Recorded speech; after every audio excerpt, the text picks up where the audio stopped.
Here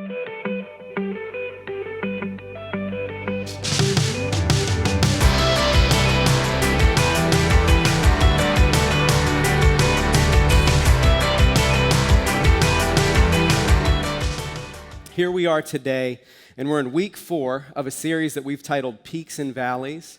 And as you know, if you've been following along with us, that's a series all about the life of King David. And what we've come to at this point, or at this juncture in the journey through the life of King David, is one of the most famous episodes in David's life. It's his battle with a giant by the name of Goliath. It recorded in 1 Samuel 17, and there are a number of historians and biblical scholars that when they look at this story, what they conclude is that this is one of the most dramatic narrative accounts in all of Scripture. And in fact, if you were to survey the history books and other world religions, what you'll find is that this story has somehow transcended its biblical origin, and it's become, I think you've probably heard this and you might even agree with this, it's actually become the primary metaphor in Western culture, like cultures like ours, to describe improbable victories. People look to this story, and it's like this huge underdog story is how we interpret it. And there are accounts of it included in the Hebrew Scriptures, the Antiquities of the Jews. This story's accounted for in the Quran. It's also accounted for in the Bible as well. And what I think David's victory against Goliath has ultimately done is it basically has made him, to some degree or another, a central figure in 3 of the 5 major religions of the world. That's Christianity, Islam, and Judaism. And I think one of the reasons this story resonates so deeply with people and it's so captivating is because at its heart, it's not really an underdog story per se, but it does deal with one of the most fundamental aspects of our lives, and that's fear. I'm sure you know this, that in life, we face circumstances that end up challenging our beliefs, shattering our hopes, causing us great loss and grief. I think we face circumstances that make it really hard for us to do the right thing. I think we face circumstances at times that really just highlight how weak and frail and fragile and vulnerable we are. And I think what this story is going to show us is that how we face those situations and circumstances in life that leave us fearful, they matter. And when we don't process our fears properly, I think here's a couple of options that we have. One of the options is our lives end up being controlled by them. And the other option is we end up being forced, in order to keep going in life, to deny that our fears even exist. And I think either of those responses to fear are extremely problematic. And here's why. I think suppressing our fears, really all it ever does is it leaves us unprepared for life, for the reality that we actually face in this life. And when we're controlled by our fears, we're just incapacitated to even face life at all at times. And so here's why I think, and you might be, maybe you're here today or you're listening online and you think of the story of David and Goliath as some like cosmic fairy tale or some story that somehow made its way into all these holy books. But I want to share something with you because I think that it's relevant for us today. And here's why. I think that the reason that this ancient story of a shepherd boy slaying a giant is relevant to us today is because it's going to offer us an alternative to facing our fears. It doesn't force us to suppress them. It doesn't force us to deny them. It's actually going to give us an alternative that will help us, or at least it can help us, develop the courage we need to face anything this life can throw at us. And one of the most common approaches people use when they try to apply this alleged underdog story to their lives is they take Goliath and they prop him up as some personification of our fears. In other words, he represents all the adversity and all the rejection and all the challenge and all the opposition that stands in our way in this life. And the message that approach sends, or the application would be that even though those things are intimidating, even though our circumstances are intimidating, even though our fears are intimidating, really the only way to conquer them is to face them the way that David, this inspiring figure that demonstrates extreme human courage and true grit, faces Goliath. And I think on a surface level, that does sound kind of helpful, but I I want to offer you that I really think that approach to this text is kind of out of touch with reality. And here's why. I think you could probably attest to this to some degree or another. There are giants that we face in this life that we just can't slay.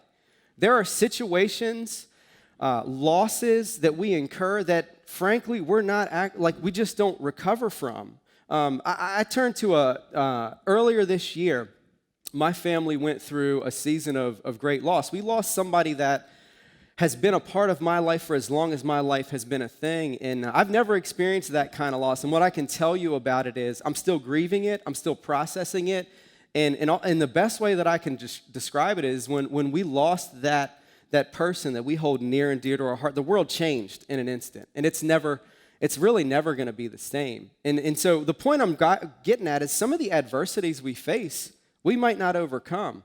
Some of the losses we incur, we might not fully recover from. And I think just in the past few days, your news feed has blown up with imagery of people fleeing Afghanistan because it's being overtaken by terrorists and the Taliban. Your news feed has probably showed you imagery of destruction in Haiti as a result of an earthquake, wildfires that are breaking loose on the western coast of this country. Those are all situations that unfortunately require something that's far stronger, far more enduring, far more powerful than just human courage, human grit, and a little bit of ingenuity or strength. And so seeing Goliath as a personification of our fears and seeing David as this proverbial example to follow is a mistake. And I'm not the only one that feels that way. There's a Hebrew scholar by the name of Robert Alter he's given his life to studying Hebrew narrative and helping people like us understand what it means. And this story of David and Goliath,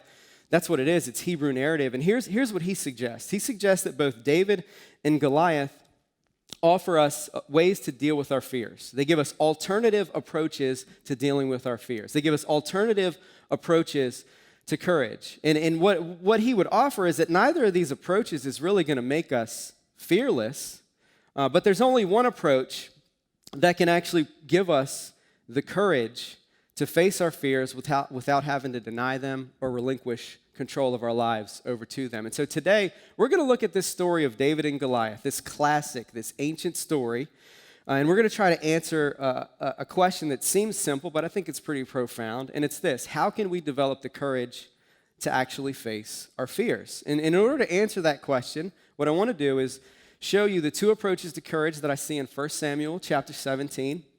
What we're going to find is a counterfeit courage, and it masquerades as strength, but it's fragile, and it's vulnerable, and it falls apart under pressure.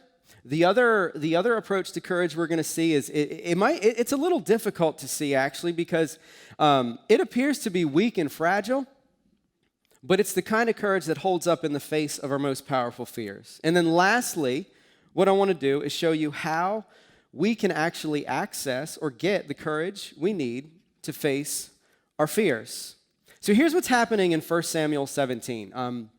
First off, it's a record of an event that happened, let's say, more than 3,000 years ago. And this was a time when the kingdom of Israel was at its infancy. King Saul was their first king. He's still on the throne. And now, along the eastern border of Israel's territory, there was a mountain range. And this mountain range it played host to ancient cities like Jerusalem, Bethlehem, and Hebron. And adjacent to the mountains, there was a coastal plain along the Mediterranean. And that coastal plain is where Tel Aviv is located today. And these mountains and coastal plains, they were connected by a series of valleys and ridges that ran east to west. And historically, hostile armies on the coastal plains would use this region as a strategic pathway to invade Israel. And so that's what's going on right now. And that's what's going on in 1 Samuel chapter 17. The fiercest enemy of Israel, the Philistines, has taken that pathway all for the purpose of invading Israel. They've made their way to the highland area near Bethlehem, and this is a very strategic location because it kind of is this proverbial line that splits the kingdom of Israel in half. And so their intent is not just to invade and occupy Israel's territory. They're going to divide and conquer it. And of course, Word of this travels to King Saul, and so he deploys the army of Israel down the mountainside to this region of hills and valleys, and they set up camp in the valley of Elah. The Philistines had set up their camp on the southern ridge of this mountain range that looks down into the valley, and the Israelites had set up camp on the northern ridge. And so at this point in time, the only thing that's separating the army of Israel and the Philistine army is this valley. But all that's about to change. And it changes when the Philistines decide to break this weeks-long standoff or deadlock that they were in. You see, that valley was a very strategic piece of geography there, because what it did is it prevented opposing armies from attacking each other. Because in order to launch an attack on your enemy, you had to make your way down the mountainside, traverse the valley, and then make your way up the other mountainside, which left you completely vulnerable to your enemy. And neither of those armies were willing to make that move. And so they're deadlocked. But the Philistines break this deadlock when they send their mightiest warrior down the mountainside and into the valley of Elah. And verse 4 tells us a little bit about their mightiest warrior. It says that Goliath wasn't just your average soldier. He wasn't just any soldier. The language there says that he was a champion. And it's important that we understand what that means, because in Hebrew, this literally means the man between. A champion, you could think of a champion as someone who embodies the strength, the power, the courage, the heroism of an entire nation. And in ancient warfare, there was this tradition called single combat. And it was a method of settling disputes that kind of allowed you to avoid the bloodshed of an all-out war. And so what would happen is each nation would appoint a champion who would fight as a substitute for their respective people in an all-out, hand-to-hand combat, to the death battle. And this might seem on some level like a very efficient or effective way to handle conflict, but it comes with huge risk, because your odds at victory were only as good as your champion. And when Goliath, the champion of the Philistine army, makes his way to the valley of Elah to challenge Israel's champion, it sends a shockwave of fear that absolutely eradicates and destroys the courage of not just King Saul, but all of Israel. And so what I want to point out is that the way Goliath enters the valley of Elah and how King Saul and all of Israel respond to it shows us this first approach to courage. And it's a kind of courage that really appears, in my opinion, to be something that it's not. And I'm sure you'd agree that anything that isn't what it appears to be is a counterfeit. And so the first thing I want to present you with is that counterfeit courage looks fierce, but it's fragile. And so this picture that we have of Goliath in 1 Samuel 17, it's fierce. And all the detail there, I think it's there to help us understand what counterfeit courage looks like. Go ahead and turn with me to verse 4. Here's what it says. Goliath was 9 feet 9 inches tall and wore a bronze helmet and bronze scale armor that weighed 125 pounds. There was bronze armor on his shins, and a bronze sword was slung between his shoulders. His spear shaft was like a weaver's beam, and the iron point of his spear weighed 15 pounds. In addition, a shield bearer was walking in front of him. He stood and shouted to the Israelite battle formations. "Why do you come out to line up in battle formation?" he asked them. "Am I not a Philistine, and are you not servants of Saul? Choose one of your men and have him come down against me. If he wins in a fight against me and kills me, we will be your servants. But if I win against him and kill him, then you will be our servants and serve us." Then the Philistine said, "I defy the ranks of Israel today." And basically that's him saying, I defy your God. I defy every last one of you, from your king all the way down to the most vulnerable member of your society. He's basically flexing as hard as he can flex, and he's saying, you got nothing in your army or arsenal that can come against me and even come close to yielding victory. And so when Saul and all of Israel heard what Goliath had to say, it says, when Saul and all of Israel heard these words from the Philistine, they lost their courage and were terrified. Now, one of the most overwhelming, at least to me, as a towering juggernaut of height, One of the most overwhelming aspects of Goliath, it obviously, is his height. The translation I'm using, which is the Holman, the Holman translation, says that he was 9 feet 9 inches tall. This is not what all the other records say, and there is a little bit of dispute about how tall he actually was. There are a number of historians and biblical theologians that say, hey, he wasn't that tall, he was a lot shorter. But what they all agree on is that he towered over the average human being during that time. And so we actually have some things on record in our recent history. The tallest human being in recent history is a man by the name of Robert Wadlow. He lived from 1918 to 1940, and he was a towering 8 feet 11 inches tall. So 9'9" isn't really that outside of the question. This man was huge. The record I'm looking at says that Goliath was about a foot taller than Robert Wadlow, but he's not just 9 feet 9. He's kind of like the predecessor to Iron Man, only he's Bronze Man. Like, this guy is huge and he's fully clad with bronze from head to toe. He looks invincible. And just to give you a little bit more context, the average Israelite, and this is so encouraging to me, the average Israelite soldier, you know how tall they were? About 5 feet tall. I'm so much taller than that. Anyways, and here's what they were wearing: basic clothes.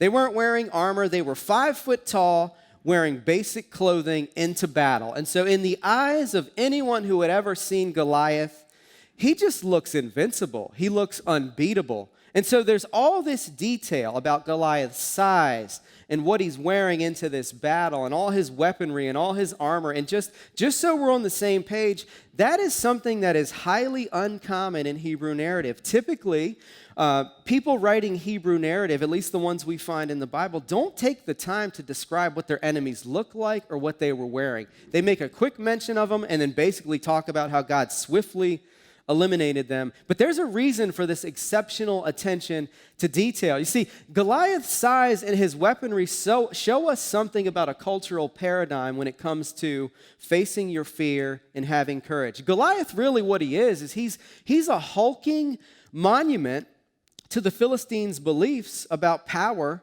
and courage. He looks fierce, but underneath of all that, he's extremely fragile. And here's why. He's built his sense of invulnerability around the way his culture validates him. He's built it around his strength. He's built it around his ability. He's built it around his assets, like his armor and his shield and his sword and his spear. He's also built it around all of his past success. And it's all of these things together that make him feel invulnerable. But what he doesn't realize is that the moment we begin to feel invulnerable, the moment we begin to feel as if we can't lose, the moment we feel like we're unbeatable, that's the moment we become the most vulnerable.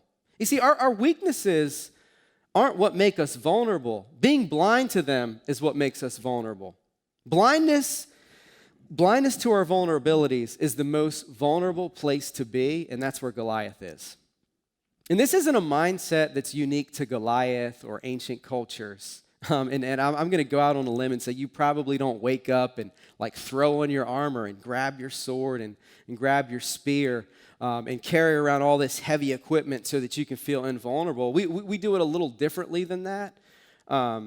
We build our sense of security around our careers or our affluence, our wealth. We build it around our health. We build it around this idea that making all the right choices and having all the right things in place can lead to the places that we want to end up in life. And when all those things are in place, what ends up happening is we can easily, if we're not careful, we'll easily just lose sight of how vulnerable we really are. And that's no different than Goliath, trudging down into the valley of Elah and saying, "You think you can beat me?" Is what he's saying. He's saying, look at me. I can't lose. I've got the size. I've got the strength. I've got the assets. I've got the ability. I've got everything my culture says gives me courage and makes me fearless. I've got everything my culture says makes me invulnerable. And I'm just going to share this with you, and this is my opinion. I think courage And I do think you can see this in the text. I think courage built on this idea of self-assurance or self-confidence, here's why I think it's fragile. I think it's fragile because it ends up just filling us with arrogance and pride. And what arrogance and pride do is they blind us to our vulnerabilities. And so Goliath has no ability to see that the things he turns to for courage are the very things that make him fragile because they prevent him from seeing his own vulnerability. He's out of touch with his weakness. He's out of touch with his mortality. And what he says in verse 10, when he says, I defy the ranks of Israel today, this is his biggest vulnerability. He's completely out of touch with his need for God. And so ultimately, Goliath is out of touch with reality. And I'll just offer this to you the same way I've been offering it to myself all week. Until we have an awareness of our own vulnerability, we're out of touch with reality. You see, Goliath's courage is a counterfeit. It looks fierce, but it's fragile. And here's why it's fragile. It's completely blinded him to his own vulnerability. And so for 40 days, he marches down to the valley of Elah, and every time he does the same thing, and he demands that Israel produce a champion that he's going to go toe-to-toe with. And every time it sends this paralyzing shockwave of fear through the kingdom of Israel until a shepherd boy from Bethlehem, who's too young to be enlisted in the army, and he's too small for anyone to want him to enlist anyway, shows up, and he hears Goliath's taunting roar. And how he responds offers us an alternate approach to how to face our fears or how to have courage in the face of our fears. And what it shows us is that true courage looks fragile, but it's fierce. Turn with me to verse 22. Here's what it says. It says, when David arrived, he asked his brothers how they were. While he was speaking with them, suddenly the champion named Goliath, the Philistine from Gath, came forward from the Philistine battle line and shouted his usual words. And here's the key, which David heard. He hadn't heard these words up until this point. And when all the Israelite men saw Goliath, they retreated. They retreated from him terrified. Previously, an Israelite man had declared, do you see this man who keeps coming out? He comes to defy Israel. The king will make the man who kills him very rich and will give him his daughter. The king will also make the household of that man's father exempt from paying taxes in Israel. I just want to add a little side note here. Can you see how fear will drive you to do the craziest things, like give your daughter away to whoever shows up, all because he's terrified of Goliath? But that's not the point here. David could see everything that everyone else could see. He saw how huge he was, how terrifying he looked. He saw his armor, he saw his arsenal. He could see the violence in his eyes. He could hear the terror in his voice. He could see everyone from King Saul all the way down the ranks paralyzed in fear. But in the face of all that, David responds differently than anyone else. And what David says in verse 26, it's going to start to give us a glimpse into his approach to dealing with fear. And it's far different than anyone else's. It's different than Goliath's. It's different than Saul's. It's different than the entire army of Israel. It's different than the entire nation of Israel at this point. And also, I just want to point out, this is the first time that David actually speaks in the Bible. This is the first recorded thing that he says in all of Scripture. And what he says, ultimately, it brings an entirely new perspective on how to handle fear. Here's what he says in verse 26. David spoke to the men who were standing with him. What will be done for the man who kills that Philistine and removes this disgrace from Israel? Just who is this uncircumcised Philistine that he should defy the armies of the living God? And so for more than a month, the Israelites, they've been operating under this assumption that Goliath is invulnerable, that he's invincible, that he's unbeatable. And these two questions that David asks challenge that assumption. And they also offer a perspective that was completely missing from the conversation up to this point. See, according to David, Goliath wasn't just taunting the army of Israel. Goliath was taunting the God of Israel. And according to David, there really is no one big enough or outfitted with enough weaponry or powerful enough to defy the God of Israel and live to tell the tale. And so these two questions, what they ultimately highlight is how out of touch with reality Goliath was, right? And because he was out of touch with reality, the message he's sending every time he stands in the valley of Elah and says what he says, is just leading everyone who's listening to him to be more and more out of touch with reality. And I think there's a principle there for us. If we posture ourselves to listen to people who are out of touch with reality, eventually we just lose touch with reality ourselves. And so what David is trying to do here is bring his people back to the reality that God is a God of justice and that he's unstoppable, and that in his plight to execute justice, nothing's going to stand in God's way. And he's going to bring forth justice eventually, period. And David is saying, yes, we're terrified, and yes, what's standing in front of us seems invincible, and yes, you're shaking in your boots and your knees are clacking together and you're scared out of your mind. But don't let your fear allow you to forget, or don't let it debilitate you. Don't let it take you to a place where you lose sight of the fact that God identifies so intimately and closely with his people that he's never indifferent towards how they're treated. He's a God of justice.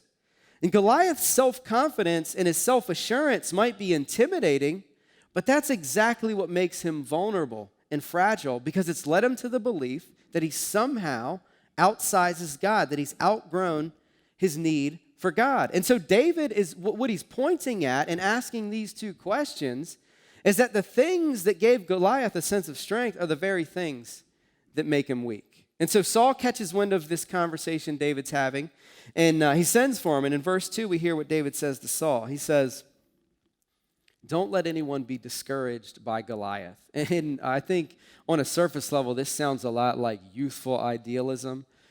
This sounds like, your kid coming up to you and trying to tell you how life is supposed to be lived, how things are way more simple than they seem. And it sounds like youthful idealism, but it's not. It's a different approach to courage.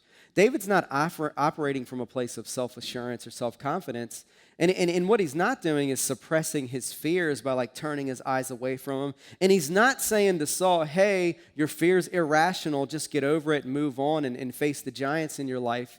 And just a little side note on suppressing anything, it's always problematic. And I think it's problematic because anytime you suppress something that's not intended to be suppressed, you end up just losing touch with reality. The moment you suppress your fears and you convince yourself that you can face anything is the moment you stop being realistic. And so when David says, don't be discouraged by Goliath, other translations put it a little differently. They say, let no man's heart fail. What he's saying is, hey, Saul, you're being controlled by your fear, and it's not leading you to a place of health.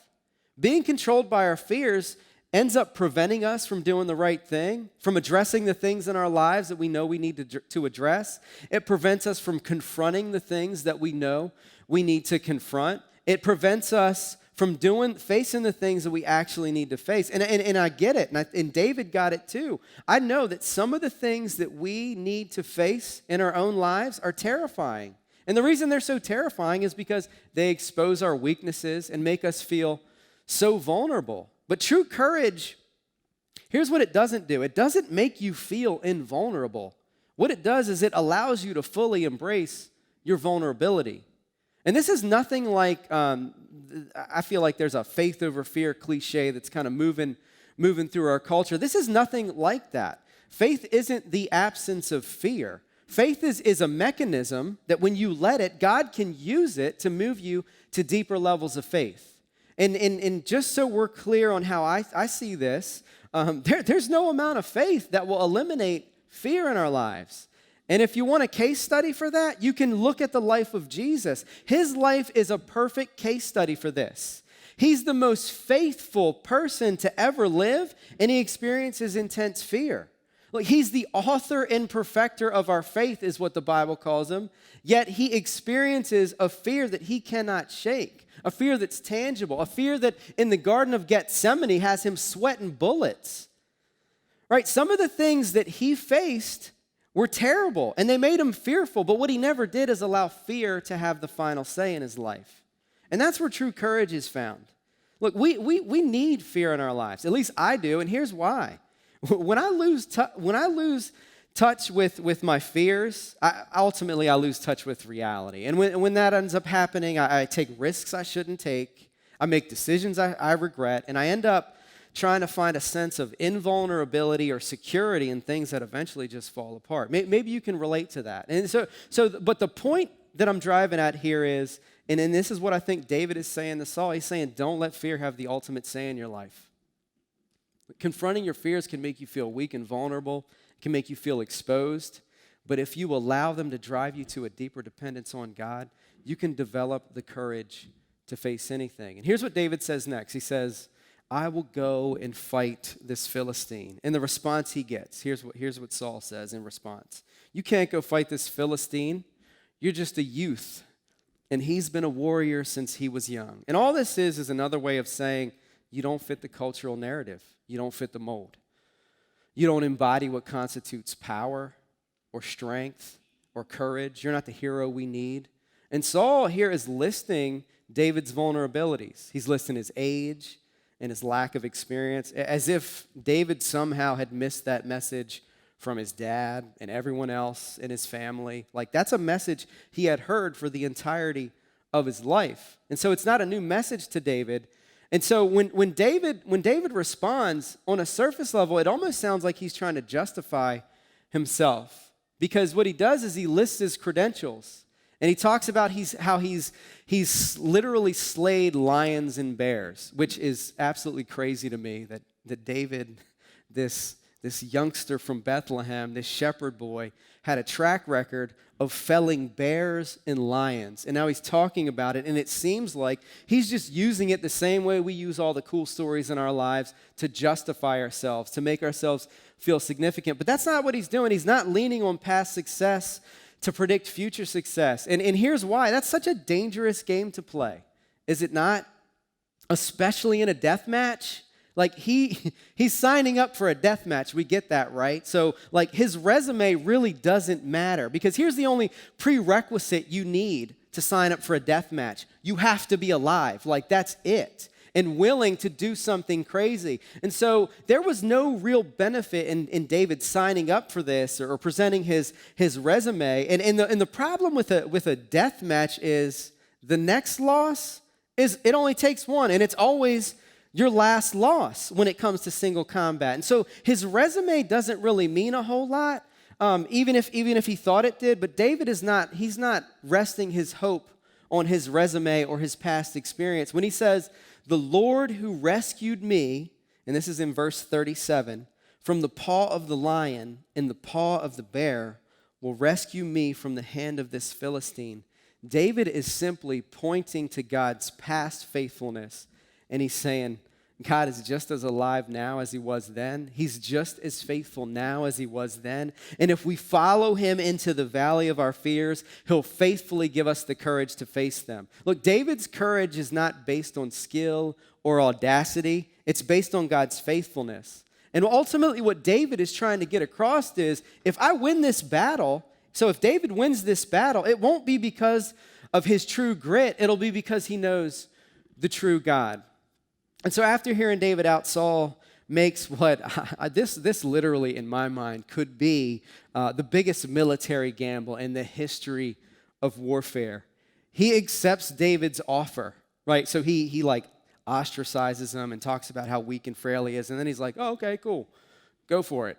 He signs off on it, and he places this is what he's doing. He's placing the fate of the entire kingdom of Israel in the hands of a shepherd boy. He accepts David's offer, he commissions him, he outfits him in his personal military gear, gives him his bronze helmet, his armor, his sword, and David does the fit test and concludes this ain't gonna work. Saul, and he says, hey, I'm a shepherd, I'm not a soldier. He's not used to gear like this, it's heavy, it's cumbersome, and it really doesn't play to his strengths as a shepherd. And so verse 40 tells us what David chooses to do instead of taking Saul's armor. It says, instead he took his staff in his hand and chose 5 smooth stones from the wadi. And all that is a dry riverbed. And he put them in his pouch, his shepherd's pouch. And then with his sling in his hand, he approached the Philistine. And so it'd be easy to like take a number of angles here with regards to David's refusal of Saul's armor and sword. But this isn't David moving in faith and denying his fear. What he's doing is he's actively moving towards his fear in faith. And he's not empty-handed. Like, I hope you don't see David as empty-handed. And if you do, I'm going to show you that he's not. He's not entering this fight unarmed.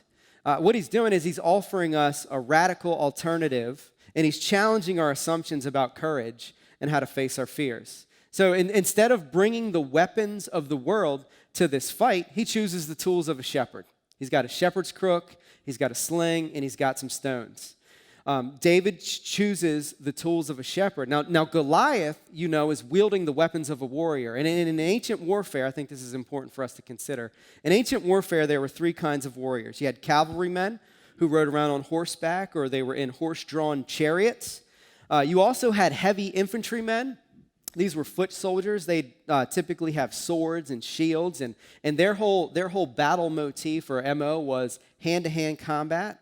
And then lastly, there were infantrymen artillerymen. These were like archers and slingers, and what they would do is they would attack enemy armies from a distance at very strategic locations. And historical records of combat that talk about artillerymen really highlight them as one of the most decisive factors in warfare. And so slingers, who were artillerymen, they were equipped with these leather pouches that had two long cords attached to it.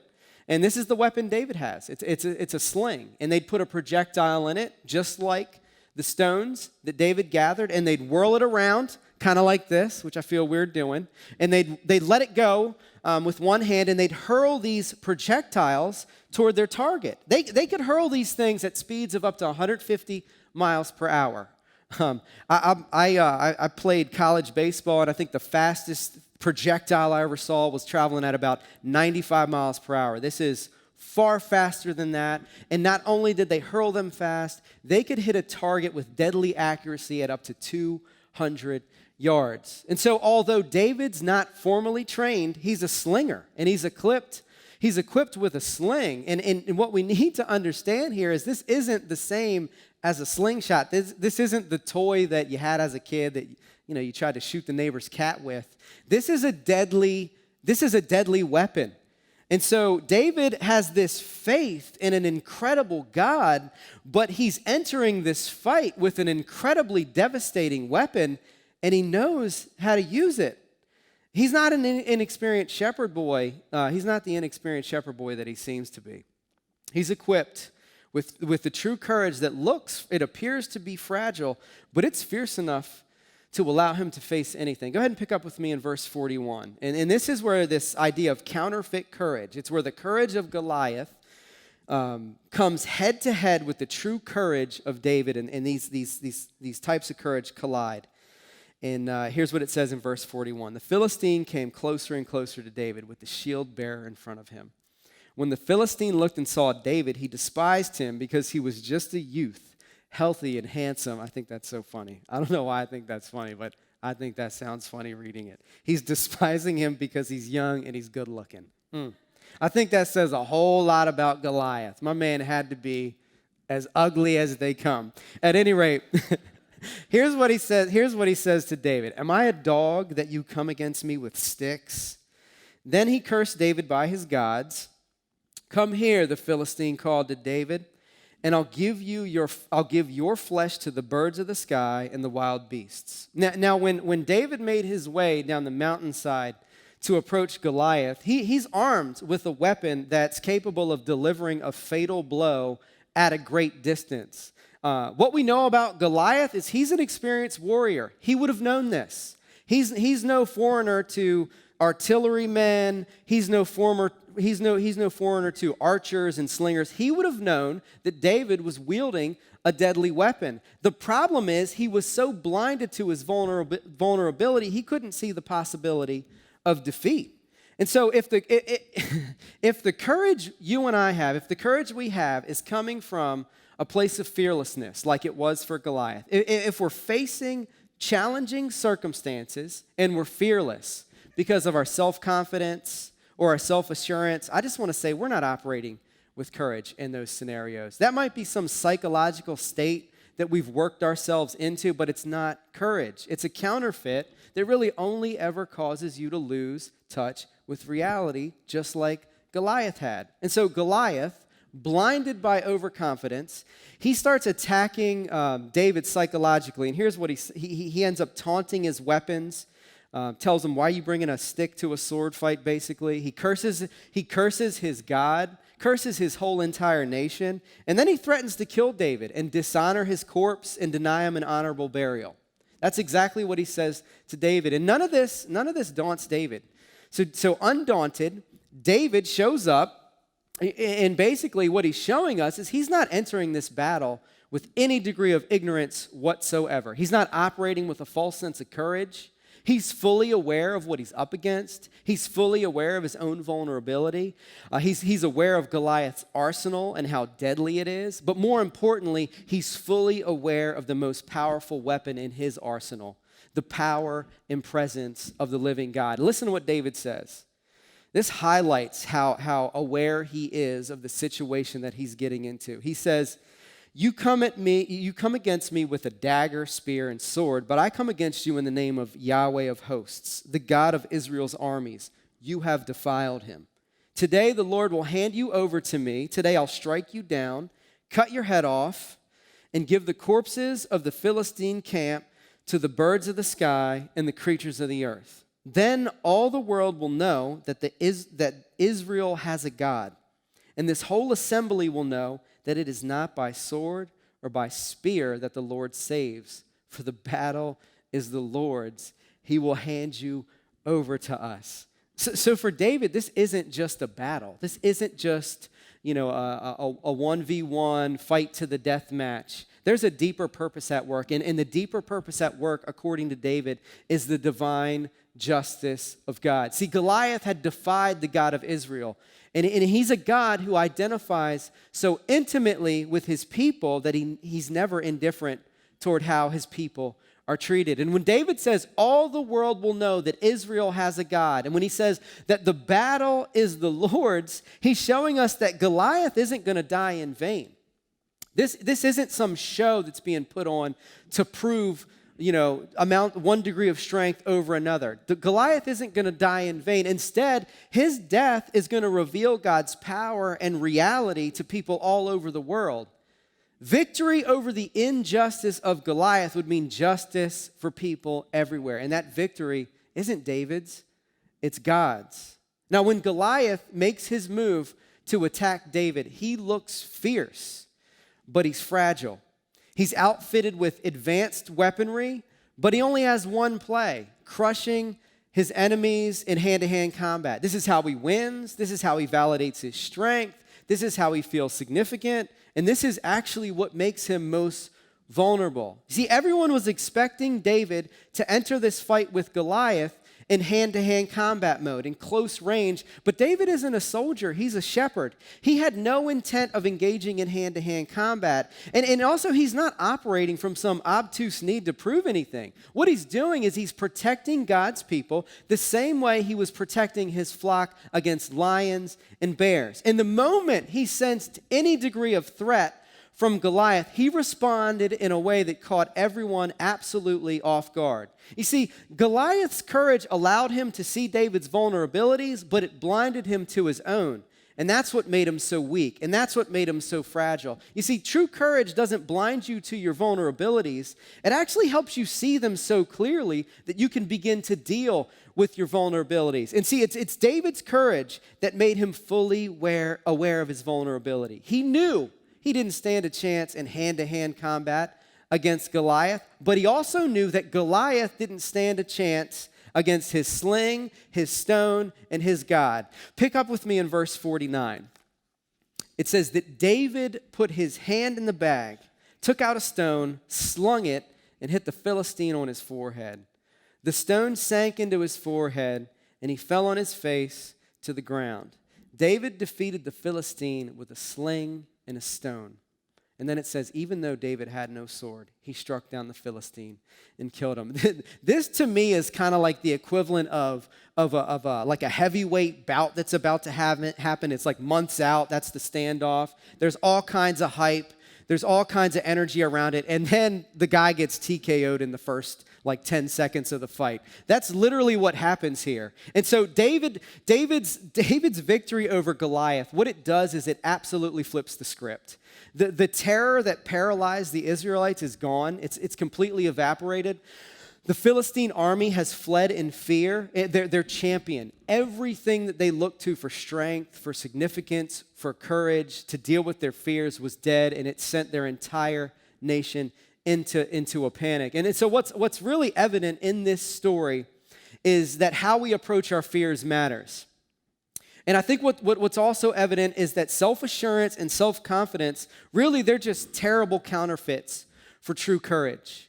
The courage of Goliath and the Philistines was only ever present when they were facing a threat that made them feel invulnerable. And the courage of Saul and all of the Israelites really was no different. The moment that King Saul's vulnerability was revealed, and the moment that the army of Israel felt vulnerable in the presence of this colossal giant named Goliath, was the moment that their courage absolutely disappeared. And so here's a reality that I think exists in this story. I think there's a risky thing that we can do when we approach a story like this, where we insert ourselves into this story and we say, all we got to do is be like David, and we identify with David. But I think if we are going to accurately understand what this story is all about, and we inserted ourselves into this narrative, the only place we fit is amongst the army of Israel. And we're camped out on the northern ridge that overlooks the valley of Elah, and we're paralyzed by fear,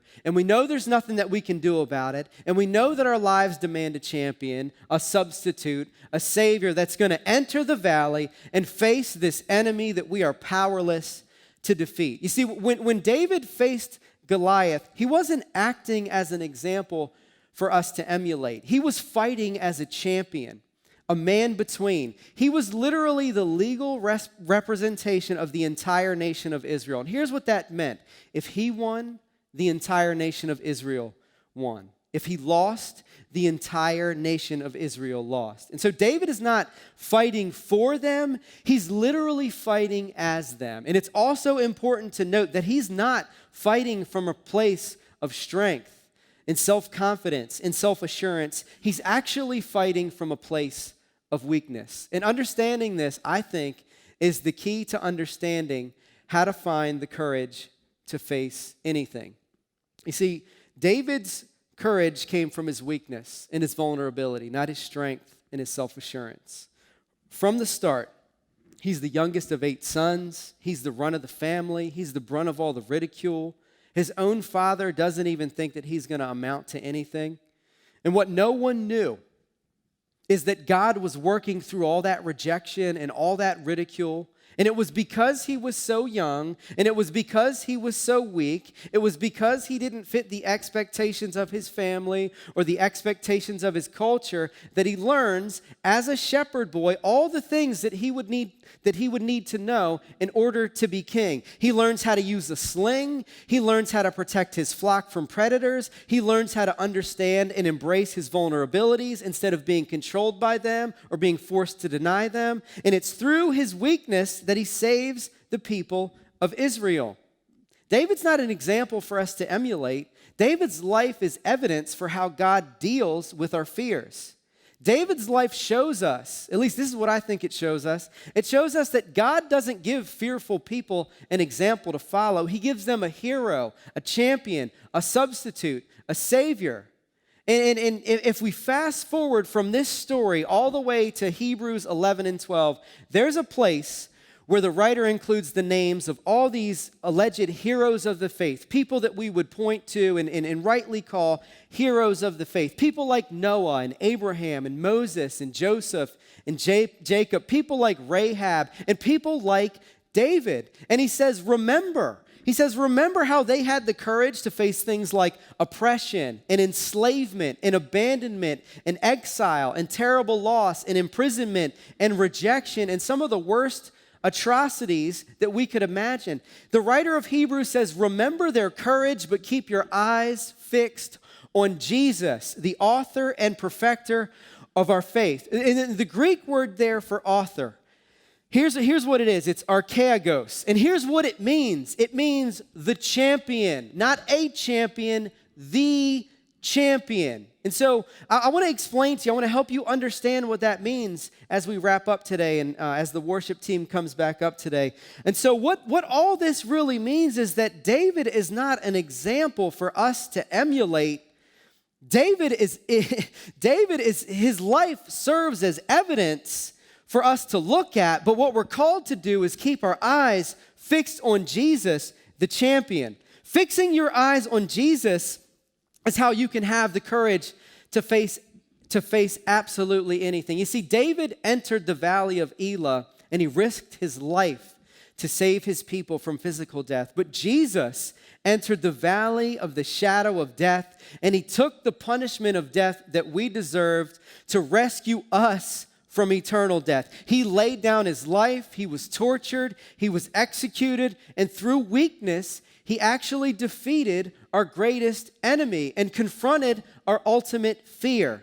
And our ultimate fear, I'm sure you have fears that you would point to and say, that's my greatest fear, but I just want to offer you this as what I think is, as a human being, it's our ultimate fear. If we really get down to the nuts and bolts of why we're here. Our ultimate fear isn't the loss of money or the loss of success or the loss of relationships. All of those things are valid, legitimate fears, but our ultimate fear is being cut off completely and utterly from the presence of a holy God. That's the ultimate poverty. That's the ultimate loneliness. That's the ultimate death, is alienation from God.